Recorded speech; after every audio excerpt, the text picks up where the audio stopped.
Well, we are live, Facebook Live for our real estate buyers workshop. We've got a group of people here. So I know if you're listening on Facebook, you don't have a workbook in front of you, but we're going to be going through 7 different topics, and that is real estate, the king and queen of investments. What does the future hold? Financing, always the big stumbling block. Creative financing. Trending and value rising neighborhoods, investing for financial freedom, and new to town buyers.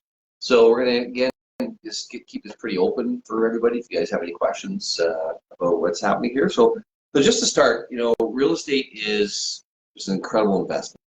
So when I was young, I didn't really know. Should I get into real estate? Should I rent? What should I do? It's like it's hard to get financing, all these sorts of things. I was lucky to have some parents that, really sort of pushed me to go to that angle and get involved and buy it. So my first, as I was telling you guys earlier, my first home was $76,500 back in 1992. And I ended up selling that property in 2007 for almost $300,000.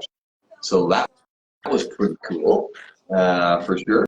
So, and just a reminder too, for everybody, turn your cell phones off or the volume off, please. So, what is real estate, and why do we want to invest in real estate? Why do we want to buy a home? That's the question. Because a lot of people are thinking, should I buy? Shouldn't I? Should I rent? Is my first home, my second home, whatever it is? Real estate is just one of those things, and I guess it's something that you own. When you invest in the stock market, for instance, what do you have? Is it there? Or can it magically go away? It's pretty scary with some of these scammers out there and people doing these things on the internet, and that, to me, that kind of scares me. And I totally believe in having a balanced portfolio, RSP, all this sort of stuff. But real estate's one of those things that's tangible, right? It's yours. It's private ownership. So, I just really promote everybody, I do to my kids, to everyone, to just make sure you get real estate. It's fun, it's your own. Of course, make sure it's affordable. That's important. You got to have your own life and do what you want to do. But, I early in my career, I got involved with a lot of investors as well.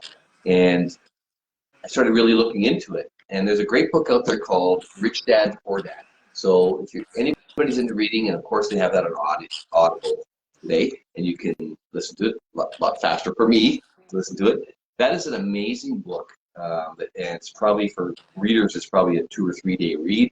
But after reading it, I found that it was just mind blowing. I got involved in investments a little bit more. So one of the true things out there is everybody wants to be a millionaire. I guess not everybody, but everybody wants to be financially free, right? Yeah, everybody wants to be financially free.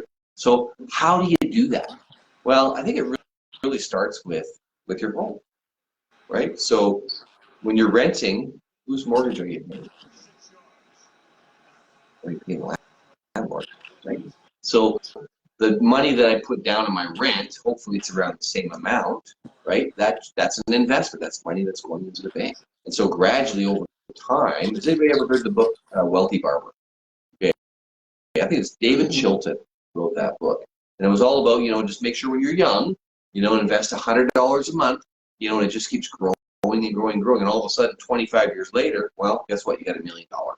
Real estate's really no different than that. So to me, real estate, and to all the clients that I've dealt with, the hundreds and probably thousands by now clients, they want to have their own property to do their own thing. There's nothing worse for tenants when I'm selling their home. I give them 24 hours notice. It really is not their home. At the end of the day, that home's going to be sold or they're going to be moving on. Well, it's nice having your own stuff and you can make your own changes. So pride of ownership and investment, I think, are two key things with it. So 98% of all millionaires have done it through real estate. So that's a pretty amazing thing. And I always, we don't have any financial advisors here, but one thing you'll find bit. Is anybody here have a financial advisor? Okay. Okay, you got one. So one thing I find so interesting, what's a financial advisor's job? Anybody? Advise you of the market. Yeah, how to invest your money. In other words, how to create what? Financial freedom, you know, that sort of thing. You know that real estate isn't brought into the equation on almost all cases with that. Isn't that something? Right? So you know, as I'm, you know, sharing, you know, and promoting other people and whatnot, I always make sure that any financial advisors that I recommend, because I do want people to do have a diverse portfolio, that they take real estate into it, because 98% of the millionaires in the world have done it through real estate. So again, just start. So how do we make it affordable, I guess is the thing. Well, I know with interest rates today, it's pretty tough. But they have, you know, amortization periods. So 25-year amortization, 30-year amortizations. In Europe, they actually have 50-year amortizations. Why do you think that is? That's right, because it's just to make it affordable, right? So because the prices are so high, you have these homes that are, you know, they call them flats. You know, that flat, you know, can be worth $500,000. You know, it makes it very kind of affordable. So they bring in the amortization to amortize it over many years to make it more affordable. In fact, even in Canada at one point, and, you know, Dwayne, I don't know if you remember, they brought in amortization, I think, 35 years at one point, 40 or 40 years at one point to make things more affordable. So what's going to happen when all of a sudden the prices go up? Like, you know, people in Ontario, Toronto and whatnot, everybody's seen what the prices are. Wow, you know, $1 million for something where you would pay maybe $200,000 or $250,000 a year. So how do they make that affordable? Well, often they have multi-families living with them and whatnot. So it just makes me think as well. Here in Edmonton, we're so lucky for things to be very, very affordable. So the king and queen of investment. There isn't anybody, I don't think, in the world that could find any other investment that is as good and stable as real estate.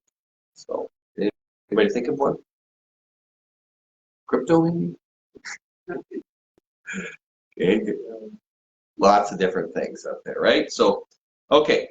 So that's number one. I mean, you know, you just convinced that if you take a look at real estate over the history of time, what was it worth 30 years ago and 40 years ago? Has anybody ever talked to their parents and asked them what they paid for their property? No? Okay, well, $15,000, $20,000, $35,000. At that time, they thought, wow, that's a lot of money.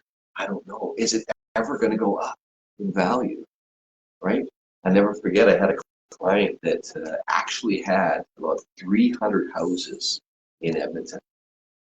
And almost all of the homes were bought in the 1970s. So you can imagine. So he was basically ready to retire. And he said, well, I've got to sell all these homes now, right? So we started looking at all the titles, and I was just shocked. It was like $15,000, $17,000, $13,000 for these things. So guess what? Prices always go what? Always go up, right? So it's obviously an up and down track as they go up, you know, but really have no fear. Real estate is going to go up. It's a long game, you know, to know for sure. It's a short game if you're guessing within 5 years. So, but interestingly enough, I mean, the Edmonton area actually has been plateaued for quite a period of time. But we'll get into that a little bit later. So, any questions on real estate as an investment? You know, at this point, okay. Have I convinced everyone? Buy now. So important. No. So really takes care of your financial future and your kids and so on. So just a wonderful thing. And some people have decided to get into it big time.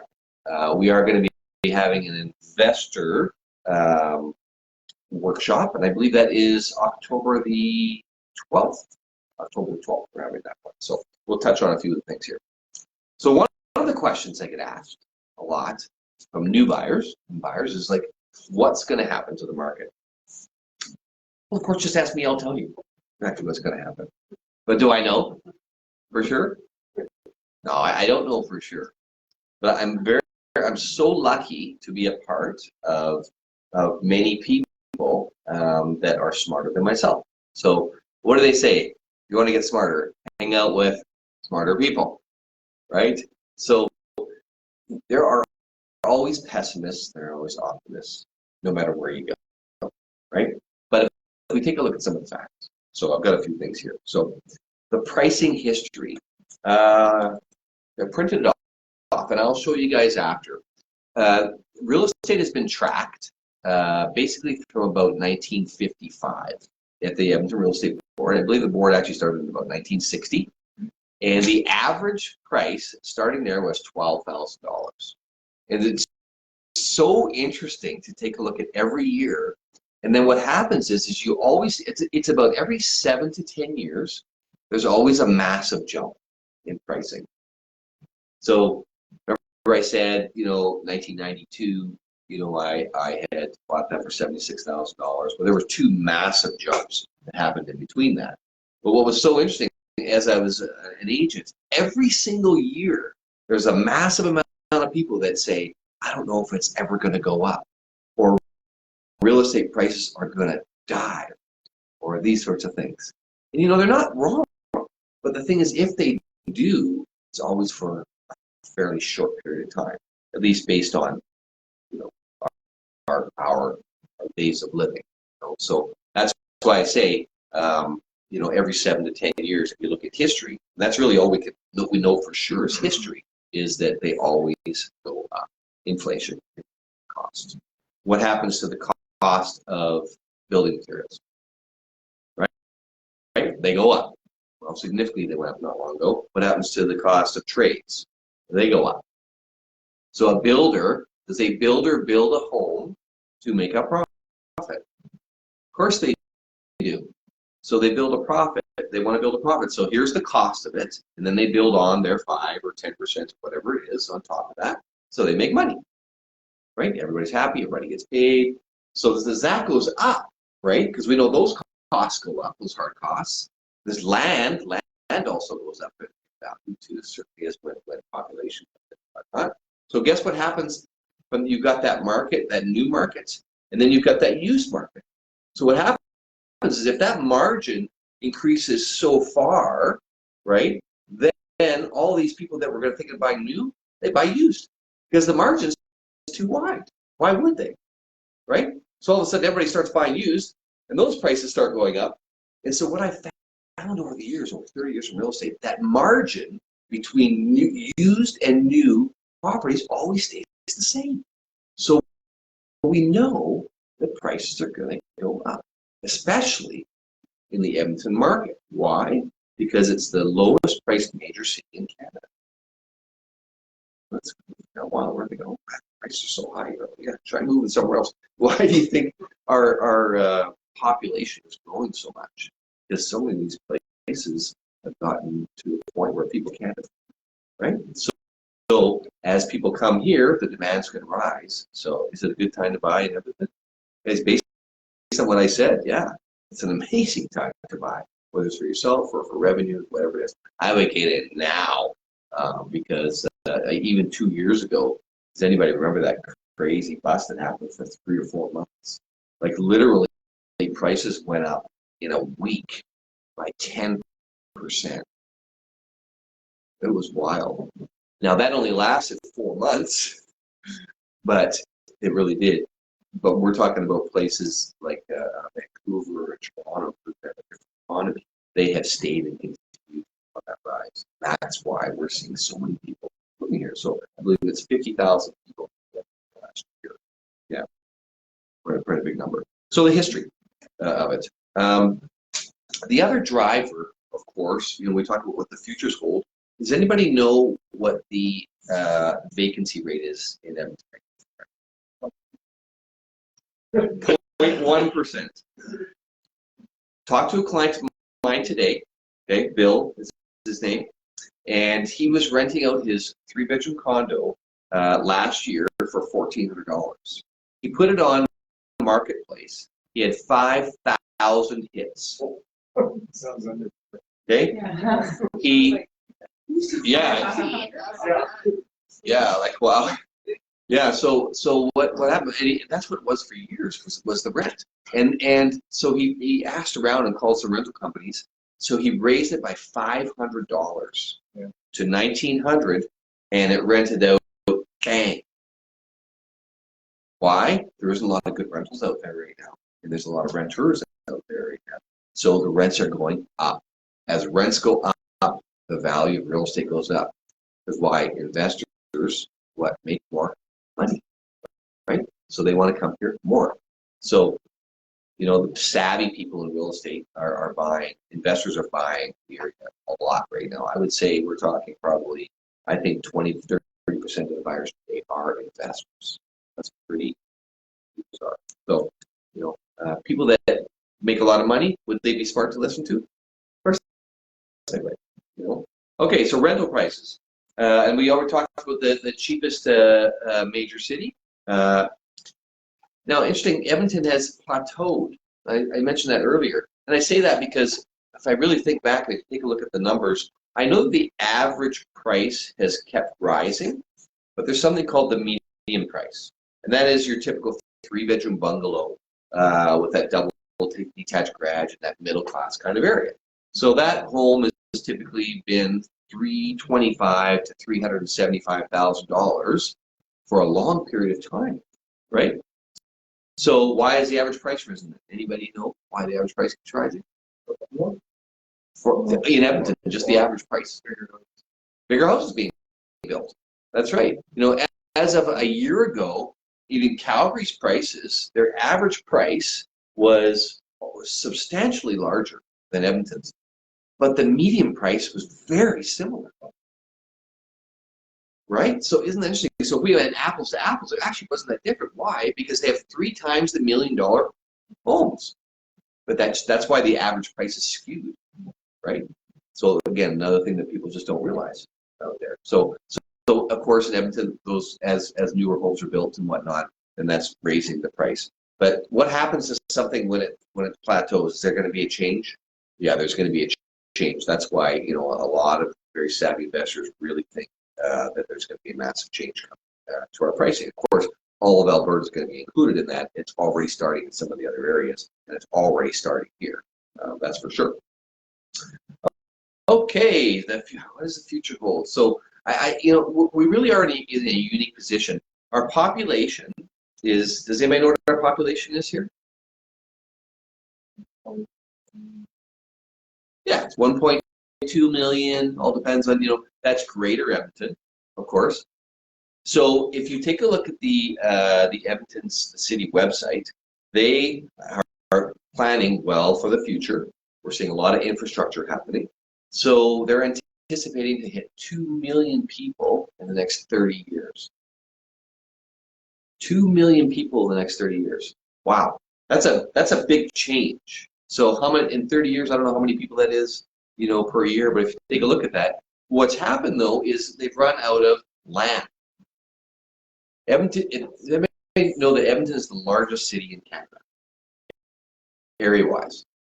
Yeah, it's the largest city in Canada, right? Obviously, the other, like Toronto, whatnot, they have all the added cities onto it, the metropolitan, all that sort of stuff.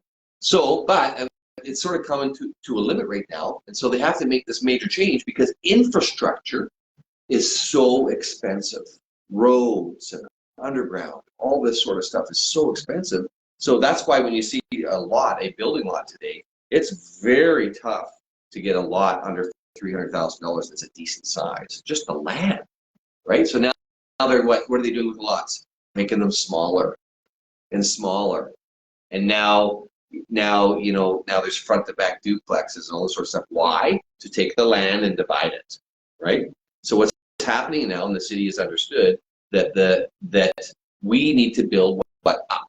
In other words, create density. Like you really look at it, like if anybody been to Toronto or Vancouver lately, been downtown, it looks a little different than it does here. Why? Because they built up, because they had to, right? Keep the population in. This is why we're building the LRT system and all this sort of stuff to be able to get people to get around this, because it's only roads are only so wide, right? So what's happening, a major thing is happening in the city, and that is the zoning is all changing.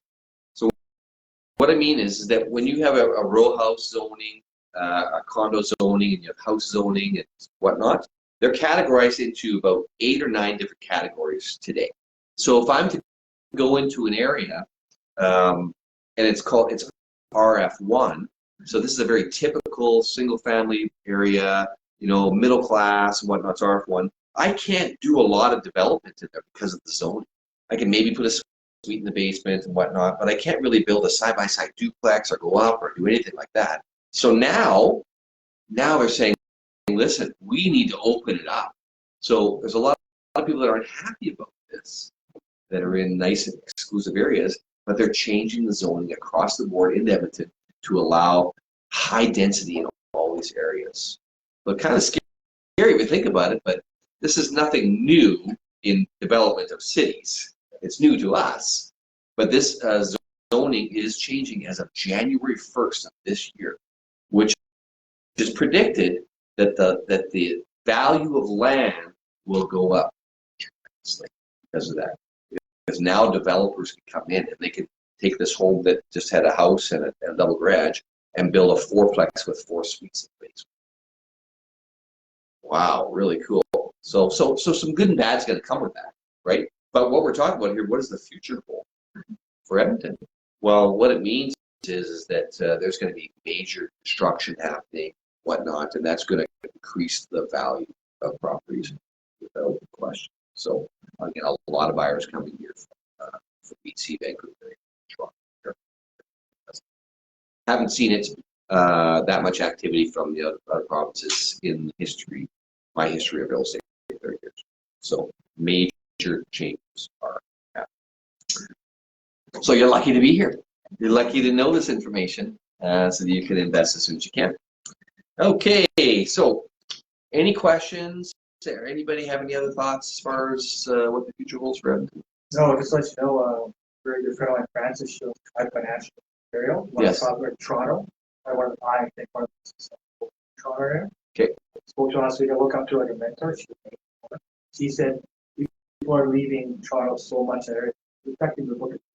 Oh. Yeah. So what Dwayne is saying is so many people are leaving the Toronto area, it's really affecting business in there. And of course, where are they going? Edmonton. She said specifically Edmonton's the last hotspot for pricing. The last hotspot. Here, yeah, truly believe that. And so it's like, okay, how do we do that? Well, we got to get financing. Just happens to be our next topic here. Is financing.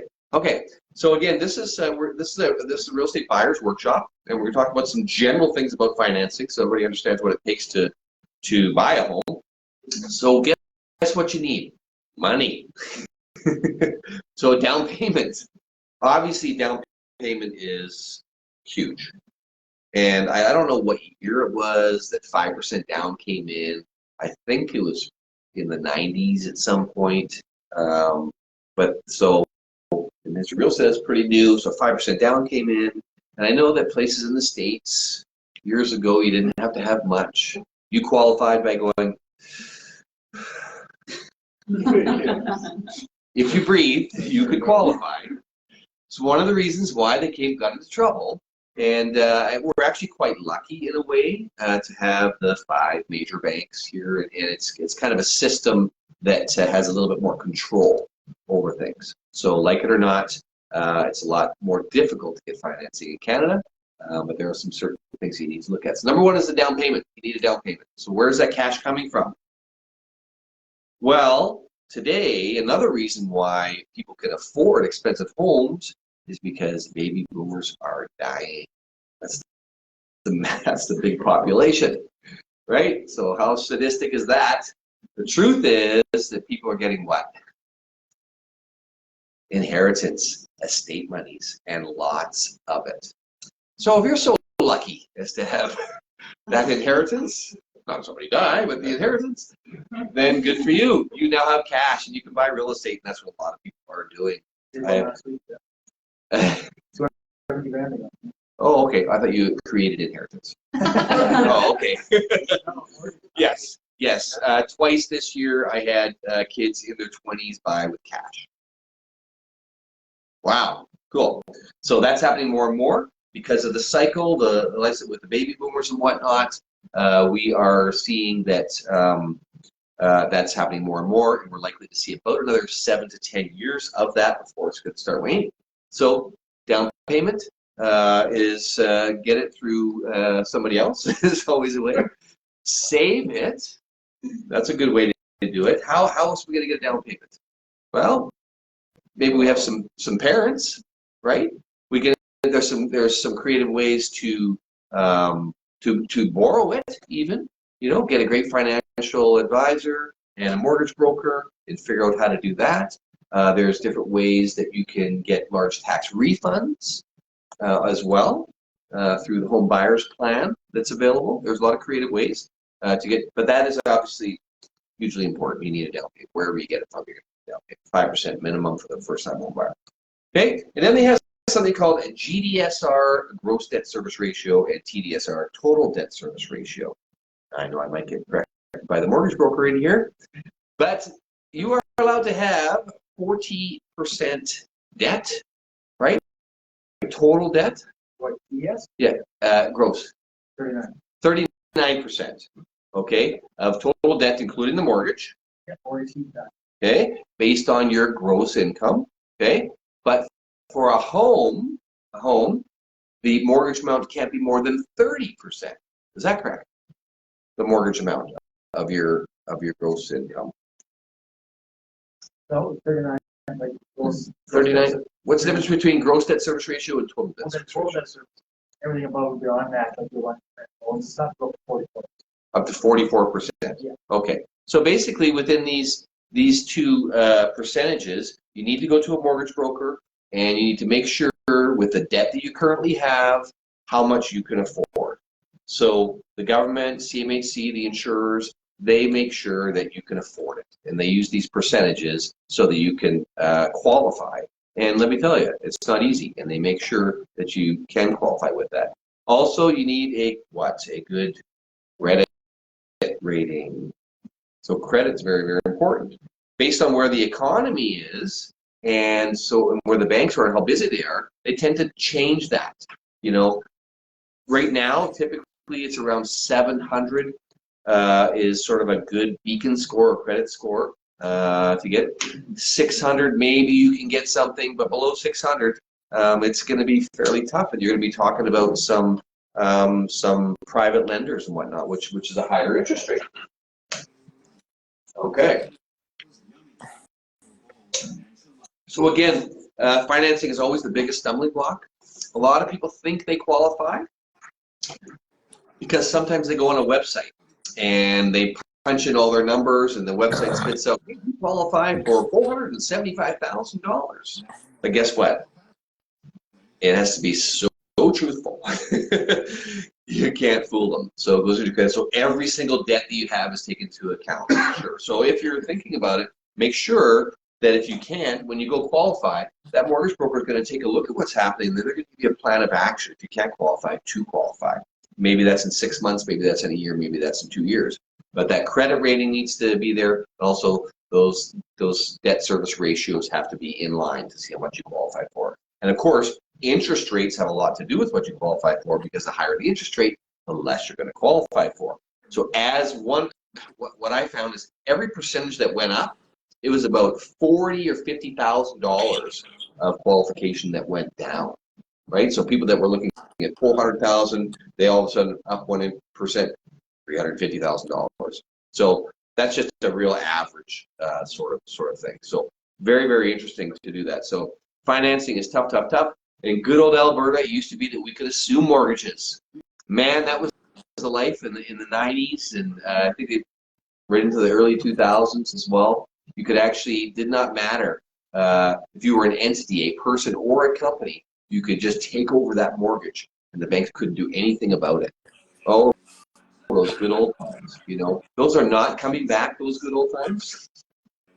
So it's always getting more stringent to qualify. So make sure that you do qualify. So what can you? How much down payment do you need? 5% is pretty much the minimum, but count on a little bit more than that because there's a little bit of taxes. There's some closing costs. There's lawyer fees and that sort of thing to be there. So if I'm going to buy a $200,000 property, I need to make sure I probably have about $12,000 or $13,000 in down payment for that, and needs to be in your bank account for a minimum 90 days as well. Non-insured, so that's an insured company. So companies like CMHC, Canada Mortgage and Housing Corporation, say to the banks, and that's a crown corporation from the country, they say to the banks, hey, you guys don't got to worry about it. As long as these people qualify, we're going to make sure you're covered, bank. But we're going to charge that person to be covered. So all depending on how much money you got down, 5%, 10%, 15%, it's a different percentage that CMHC charges you, but it goes on top of the mortgage. You don't have to pay for it cash. Okay, so a lot of people say, I don't want to pay that. And so they try to save and save and save that 20% down so they don't have to pay that percentage. But guess what happens sometimes to the market? It goes up. So you spent that year saving an extra $10,000, but the market went up by $20,000. Did you save? Right? So again, that's a choice. That's a personal choice everybody does have, but that's how the banking works out there. So that is pretty much all that I have on the. Oh, I'm going to mention one more thing that's really kind of cool. There's some cash back that's available sometimes. So some of the banks offer a cash back. So if you go higher interest rate, they will give you a little bit cash back. But of course, you're paying that over time. So that's in there. Plus, one of my personal favorites is something called Purchase Plus Improvements. So if you see a home that needs some work, maybe it needs a new garage door, carpet, flooring, all sorts of different things, whatever it is. A lot of banks will give you up to 10% of that to upgrade that home. And that's pretty neat. It's like, wow, I can do that. So maybe I want to put a suite in the basement or something like that. But here's the thing is that you have to pay that back generally within 90 or 120 days. Yeah, that's the deal. So they'll pay for it, but you got to come up with that money too within that. So a lot of people are like, how do I do that? Well, that's a different story. We'll sit down and we'll talk about that. But that's a great program, and I have had so many people take advantage of that program.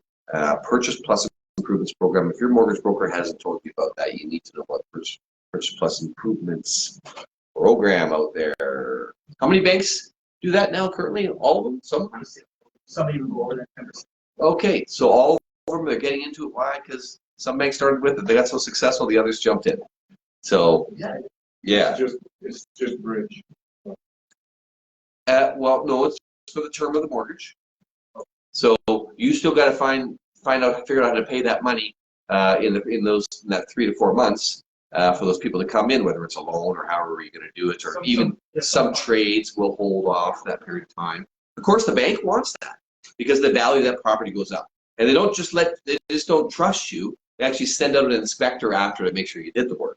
So you get a quote on the property, and then after you've done the work, you say, hey, come take a look. Come take a look. And guess what? Almost that same day, they give you the check.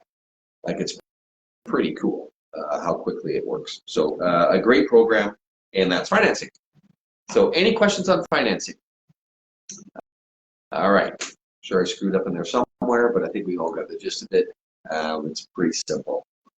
Okay, so now we're just going to talk a little bit about creative financing. Somebody think creative financing. Ooh, is that what you do? Creative financing is just a word. It's not a dirty word. There are many ways that you can get financing. Oh, and what I did miss is co-signing as well. If you had trouble, perhaps you have somebody that would help co-sign with you on something. Maybe it's a good friend, or maybe it's an uncle or an aunt or something like that. And again, I see that a fair amount in the business, people helping other people get properties. So co-signing is an option as well. And what I like about a great mortgage broker like Dwayne here, always give options. And options are just so nice. Hey, I didn't quite qualify, but if you do this and this is what will help you qualify. And often that means a co-signer. So be nice to your relatives now. Very important, especially the ones with what? Money. All right. So creative financing. So something I've got involved with over the last 5 years is something called seller financing. That's pretty interesting, seller financing. So let's take banks out of the equation. A seller can actually accept an amount of money from you and carry you for the balance if they wish. Okay, so that's been actually around for a long time. But what happened was there were some problems that came with that, some legal ramifications, all sorts of things. And so they came out with something called an agreement for sale. So anybody who has a bad credit score and or don't have the right percentages for qualification, and this is a large amount of people, okay? Some people have a lot of write-offs in their business, so they don't have a big gross income, right? So all they're $40,000, where they could be $120,000, but they got the advantages of it through taxes, and so, but they can't qualify for a mortgage. But they got all the money. It's like, how do they buy out? They don't want to rent. How do they buy a home? And that's one group of people. There's another group of people, and it's I guess it's more of the Islamic religion, and that's called halal financing. Halal financing, they're the same thing. You know, they don't like using regular banks and whatnot, you know, for mortgages and stuff. So it's a very similar program, and it's called an agreement for sale. So agreement for sale is a term that has been around for a long time, and it's a contract between the buyer and the seller for financing. And it's really, really interesting because even if that seller has a mortgage on that property currently, like what percentage of people have their homes paid off for? 1, 2, 3, 4% maybe, something like that? Not a lot.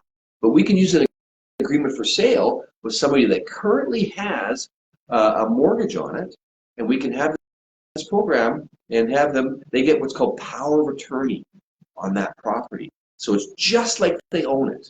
So that's a really interesting program that's available out there, and we use that for halal financing as well. There's actually a few companies out there that actually back up halal financing as well. If anybody has any questions, they can come to me after, but it's a big, big deal today. And so there's a lot of investors that have maxed out their ability to finance, but even people like you and I, you know, it's like, oh man, I got a home already, and I don't quite qualify for it. Well, there's still hope for you.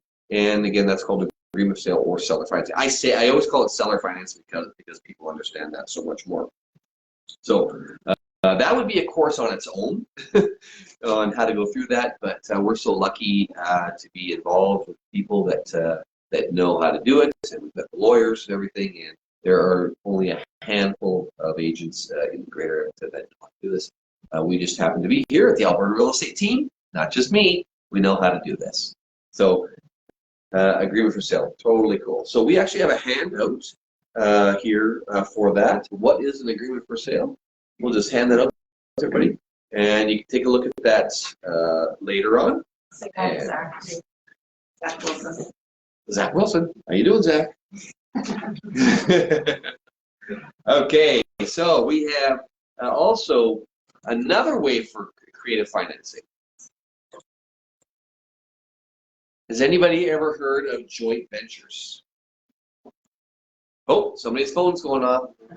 We're gonna have to do push-ups. That's what we do. Gotta do push-ups. Okay, so another way to do financing, creative financing, is joint ventures. Now this, oh my gosh, is so interesting. You know, so I know a guy that had no money and basically bought 200 properties in 5 years. What?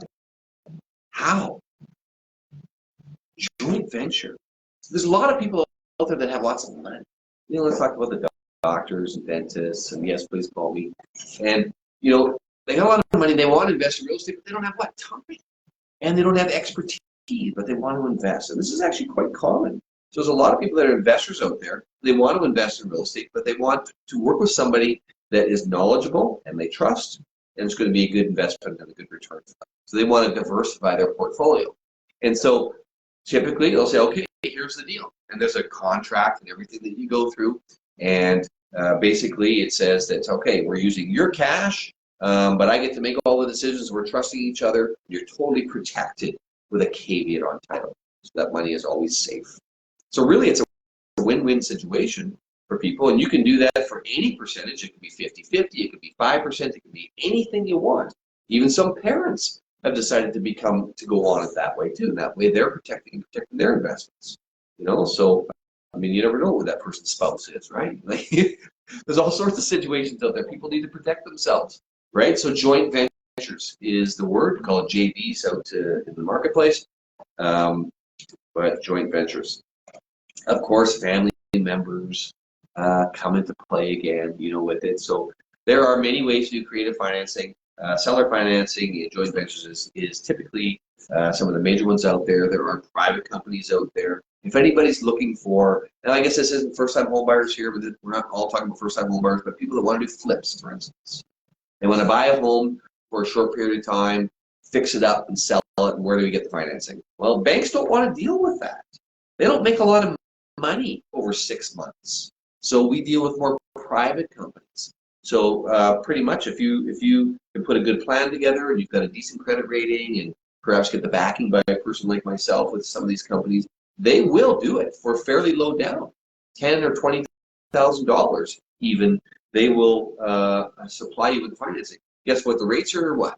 Higher, much higher, right? Because they're taking what? More risk, right? So you pay for it, but as long as you put that in your formula for what you're building, whatnot, you can do that. So fear not, people. There are many, many ways to buy real estate, creative financing.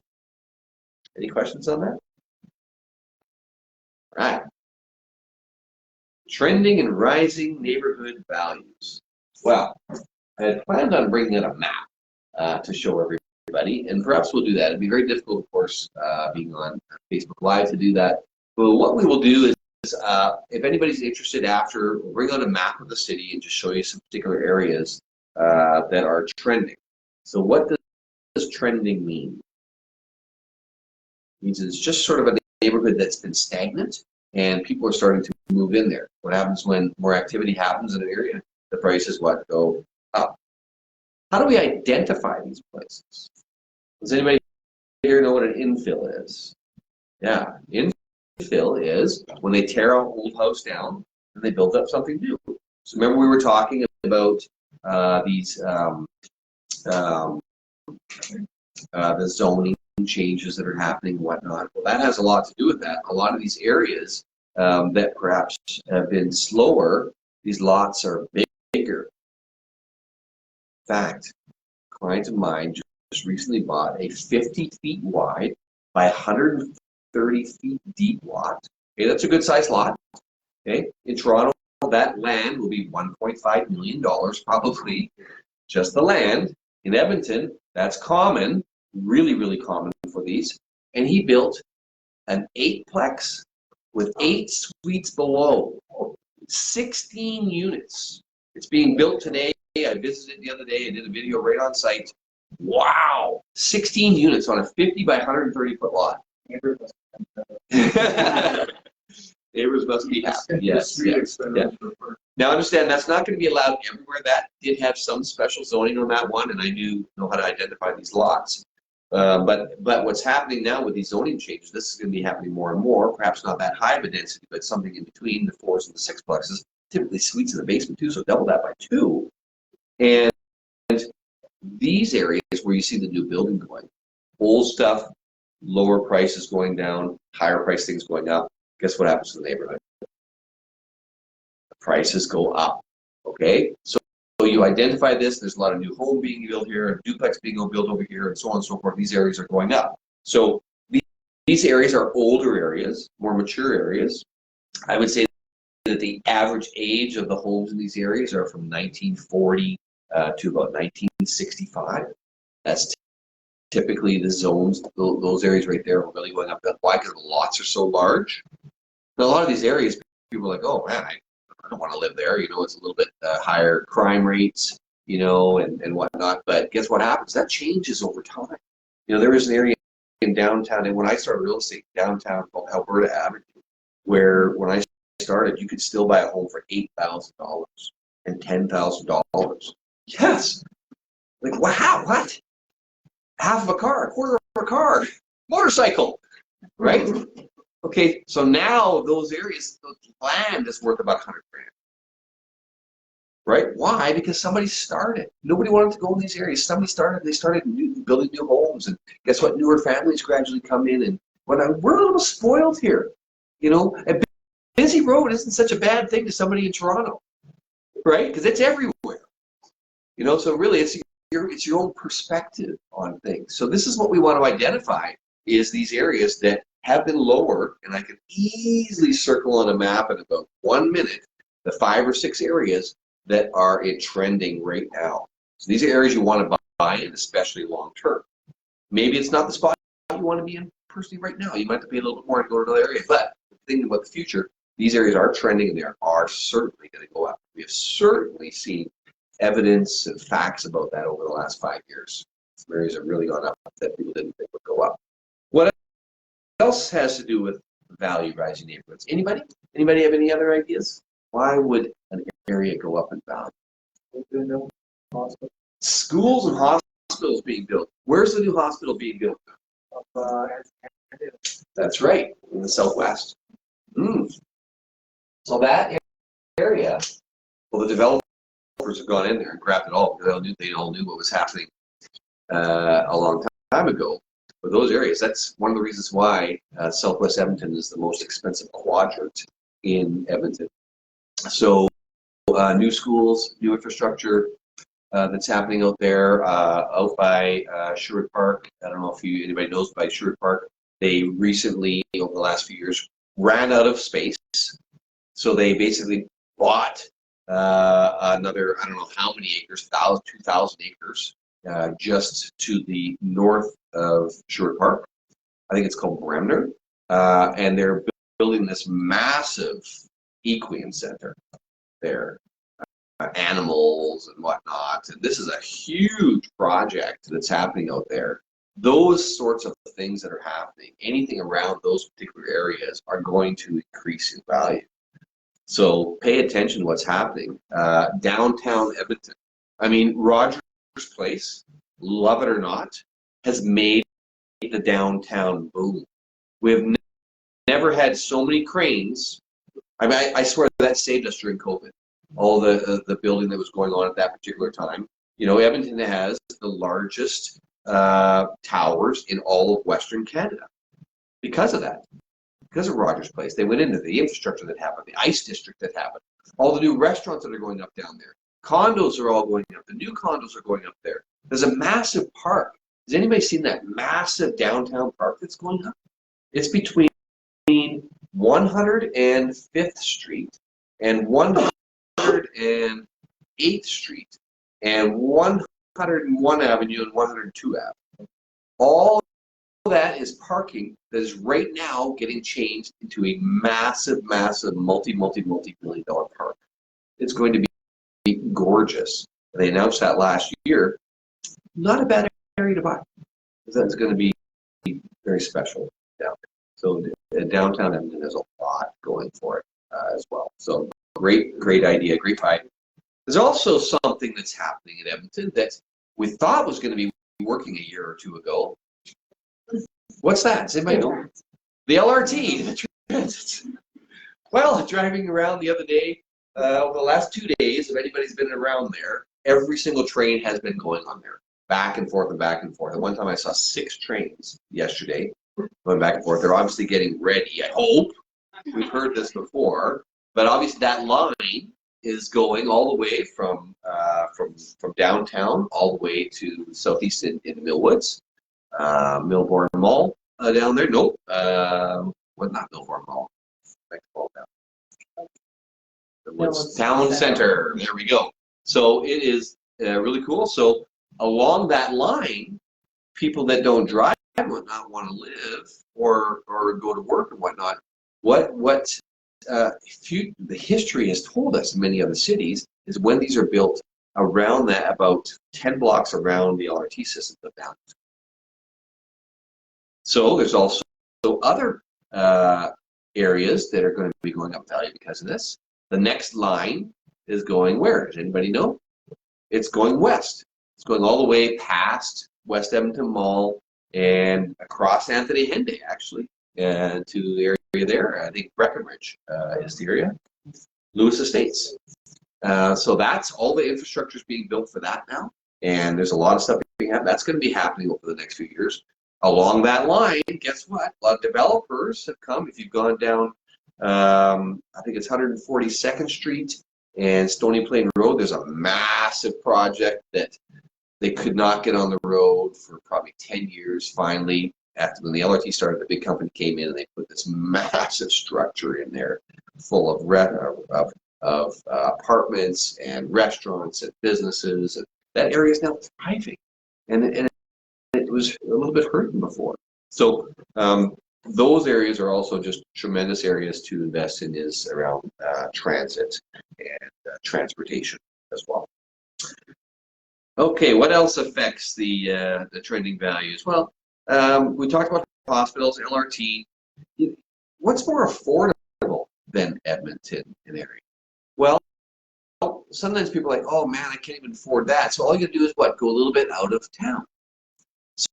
So a lot of these areas, these smaller towns, you know, the Morinvilles, you know, and the Ledukes and these other small towns that are surrounding, they're starting to thrive a little bit more, right? So if you want a little bit more hometown feel, you want, you know, if you don't need to drive, you know, into town, into Edmonton as much, and you can be there, these smaller towns are great areas. Devon is another example.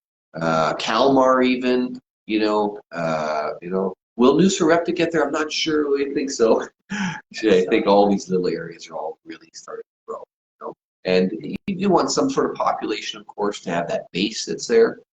But another great buy, certainly these trending areas. As the city grows and whatnot, not everybody wants to be in town. So a little bit out of town is just fine. And guess what? When we drive an extra half an hour, you know, to go somewhere, we complain. Well, live in Toronto and talk to the people that had kids in hockey. They'll be driving 2 and 3 hours to places just to get them to hockey. So again, it's our own personal perspective, what we're used to with it. So again, another reason why these smaller towns are really grow. Hanging on Spruce Grove, Stony Plain, you're being pushed up without question. Okay, so that's value rising neighborhoods. Now we're moving into number 6 of 7. So fear not, we are getting to the back. Is everybody asleep here? Oh, everybody's doing jumping jacks back here. You just can't see them. So investing for financial freedom. Boy, what an exciting tour it's been. You know, I'll never forget this fellow that I met, and you know, he drove up. He looked at this house, and he drove up in this old truck. You know, he had paint all over him, and he said, "Well, yeah, I'll buy this one." Oh, okay.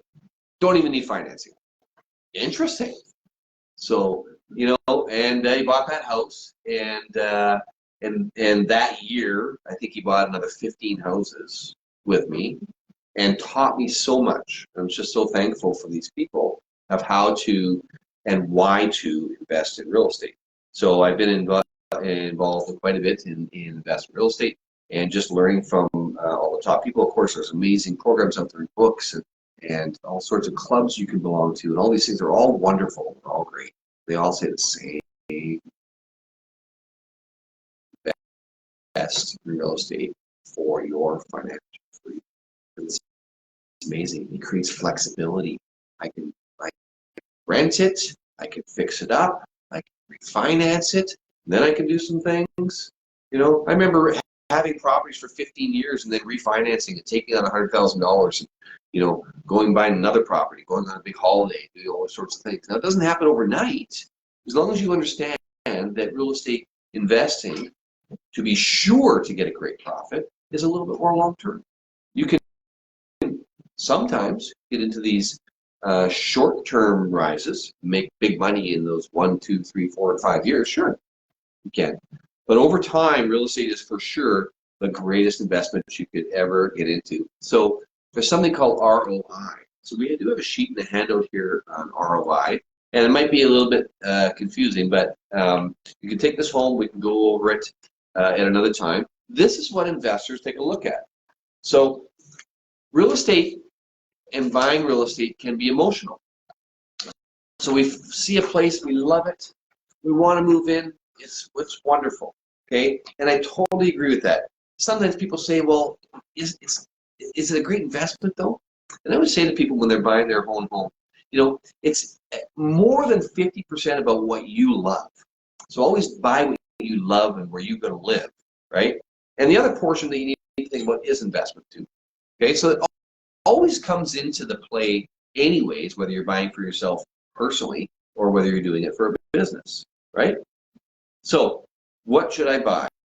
Well, it doesn't matter, buy something. What you want to do is make sure that your ROI, if it's an investment that you're doing, works. What does ROI mean? Return on investment. Simply take the income, subtract the expenses, and depending on how much money you put into it, it's the return on investment. ROI is the return on the dollars I put in.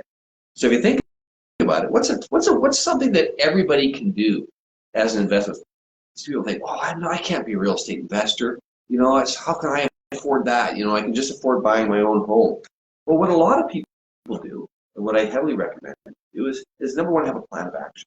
Have a plan for your life. Understand that if I have a plan, I'll often get close to that plan. If I don't have a plan, I'm likely not going to get as far, right? So have a plan of action. So if you can buy 5 houses in 5 years, this is what we teach in the investment seminar, 5 homes in 5 years. How do I do that? That's a lot of down payment money. Well, guess what happens is when you buy a home for 5% down, okay? And all of a sudden, a few years later, you're like, I don't really want this home anymore, right? Well, I want something better. So what you can do is, if you have the money, through those years you save the next down payment, depending on your mortgage broker, depending on your qualification, you potentially can buy that next home again for 5 or 10% down. That next home, and you can keep that home. Now you put only 5% into it, call it maybe $15,000 or something, and you take a look at the income you have coming out of it. So out of $15,000, what's my return? Because you have appreciation on that property, and you have the money that you're making every month, and the mortgage pay down. It is incredible. In fact, on average, if you take the average real estate investment compared to the average investment in the stock market, okay, real estate is 8 times better. So it's like, why don't people do it more often? Number one, they're not educated.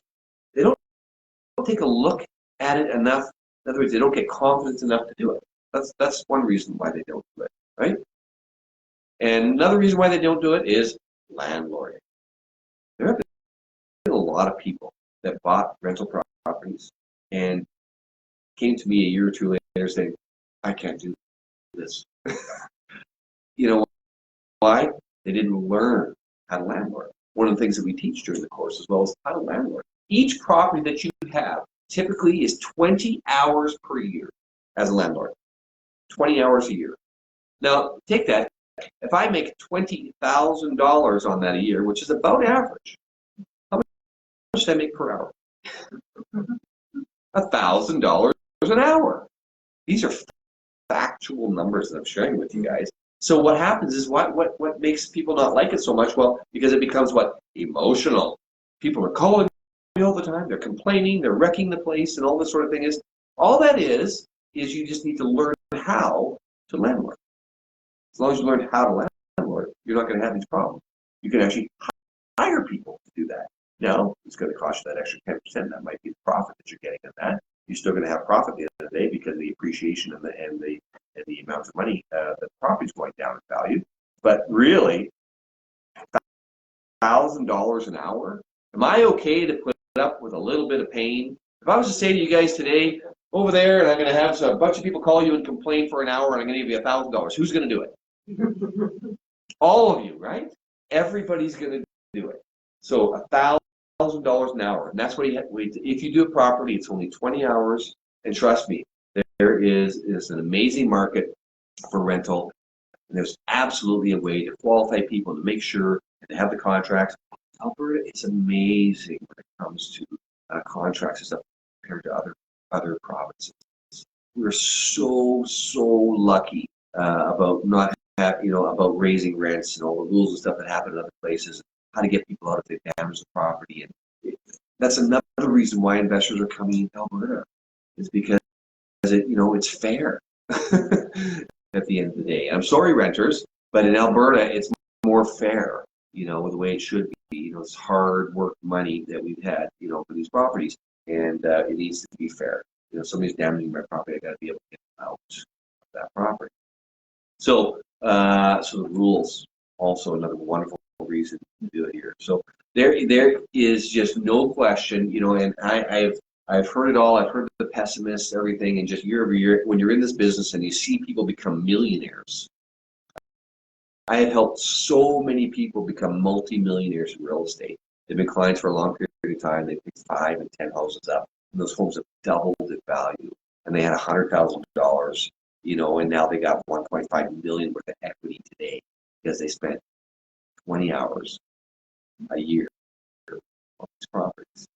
So there's going to be a point, obviously, when you have enough properties, if you're busy at your own personal job, you might have to hire somebody. I know I did, you know, to do this sort of thing. So you just make sure, again, you get the good companies that are doing this, and they're available out there. And there's better companies coming all the time. Just happen to know some. If you want to know some, let me know. I'll be able to share that with you. Okay. Boy, investing in real estate, that's something I could talk forever about. But again, that's why we have another workshop on that.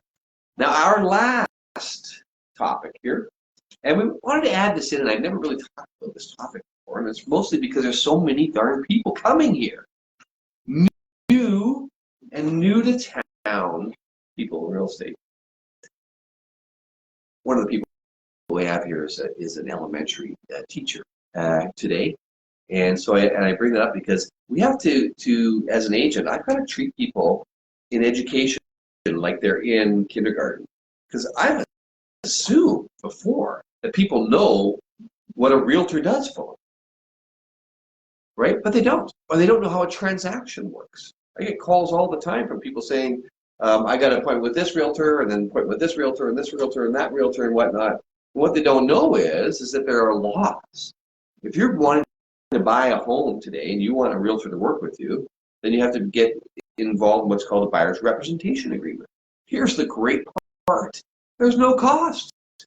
You get chauffeured around from home to home to home. You get advice, you get negotiation, all of this stuff. Take you right, being the quarterback, right to the end of the transaction for $0. Now, a nice gift would be nice, but $0, right? Isn't that incredible, right? But, you know, do search. Do find that agent that you like, the one that you trust. You know, you get involved into a contract for, you know, typically it's a minimum of 3 to 4 months typically.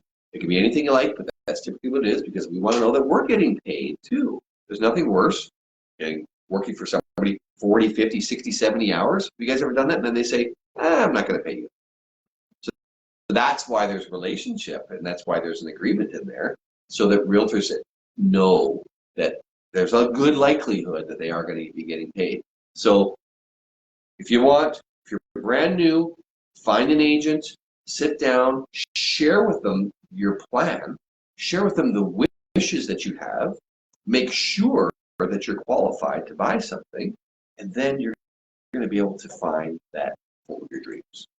Really, that is the way to do it. If you're a new realtor, a new buyer, it's so important for you to get educated on how to buy homes.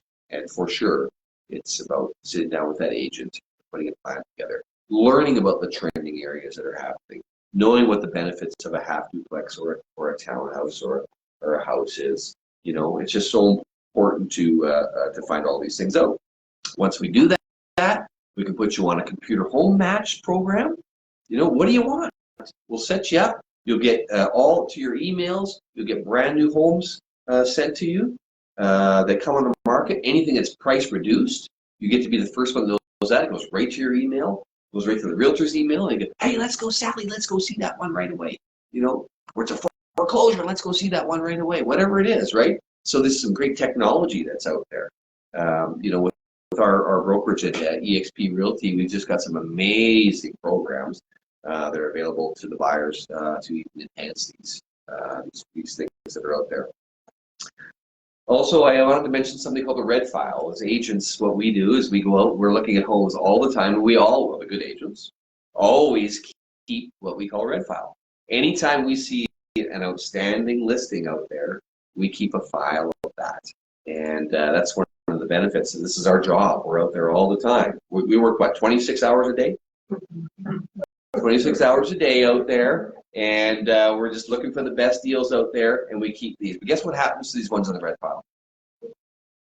They sell. They sell quickly. So if you want to know about that, you know, and I say that to investors and people, hey, I want to get that really great deal out there. You know what? You're going to have to hook up with me, you know, and we're going to have to be ready to go. That's why financing is so important. That's why your down payment is so important. That deposit's ready to go. If you do that, you're going to get a great deal out there. You're going to find what forced sales. What's a forced sale? Somebody that's forced to sell. A lot of people, when I say forced sale, think that's a foreclosure. No, no, no. What about, there's this thing out there called divorce. Anybody heard of that? Yeah, that's happening out there. So people really want to sell. They want to get out of the situation. That's a forced sale out there. And sometimes there's estate sales too. People really, the kids don't want it, so they price it really, really well to sell that home. You know, that's happened just to me recently. And, you know, there's all sorts of things. People that are getting transferred, for instance. Again, these things that you won't really see out there, that as agents we get to find out as we're out there looking. And we put these all in our red file, for sale list out there. So again, they go really quick. So you got to keep that right on top of that. And, oh my gosh, I've talked a lot today. How long have we been talking? An hour? Have we lost everybody? Is there anybody watching out there? Oh, good. All right. So any questions from anyone? Okay. So just to sort of to go over it, you know, we talked about real estate as an investment. I think there's enough information out there that tells us we should buy something as soon as we can, for sure. Both for, you know, I guess if we want to travel the world and never come back, maybe that's a reason not to buy something or whatever it is. But if you're thinking of sticking around and you want your own home, your own place that's yours, and also a great investment, get into something right away, even if it's a small condo, so you can slowly move up and make that as an investment property, of course. So get something right away. Real estate's it. What does the future hold? Never seen a better time. You know, I guess in 2006, if I could have really known what was going to happen in 2006, when prices pretty much doubled in a year, that would be a time that is better than now. But I don't think that's ever going to happen again, because nobody knew that was about to happen. So that was a really cool time, of course. But as far as Edmonton sitting and what the future holds, we got it. We're at the spot. This is the place. Of course, this is greater. Financing, really important. It is the hardest part about real estate. Hardest part about getting real estate is financing. That great mortgage broker is just so important. That personal planning that you have for your down payment and how you're going to get that is just so, so important. So get a plan of action and make that happen. You know, nice to that rich uncle. All right, so the creative financing. So if you can't get there and it's going to be too far and you want to do it today and you got some money or you got somebody else that wants to do it, we can do it. Seller financing, creative financing, agreement for sale, halal financing, whatever you want to call it, right? So that's available out there. Joint ventures, we talked about that as well. And the trending neighborhoods, well, we talked about that. Of course, we all know these older areas are really good. We've got the LRTs and the new builds that are happening out there. Investing in financial freedom, 5 properties in 5 years. Hey, if I own one right now for $300,000, in 25 years, that's going to be worth 20 years. I don't know what's going to be worth $1 million. If I got 5 of those, $5 million, 20 hours a year. Pretty amazing. How do people become wealthy? That's how they become wealthy. And of course, the new and Newtown buyers, well, we just basically talked about the buying process and how important it is to know how the buying process works, and that agents are actually free to you, but you do have to, and realtors cannot work for you. and give you advice if you don't get involved in the buyer's representation. So I hope you guys enjoyed the workshop today. And so that is buying real estate in the greater Edmonton area. And to everybody out there, goodbye. We're hopefully to see everybody in the investor workshop.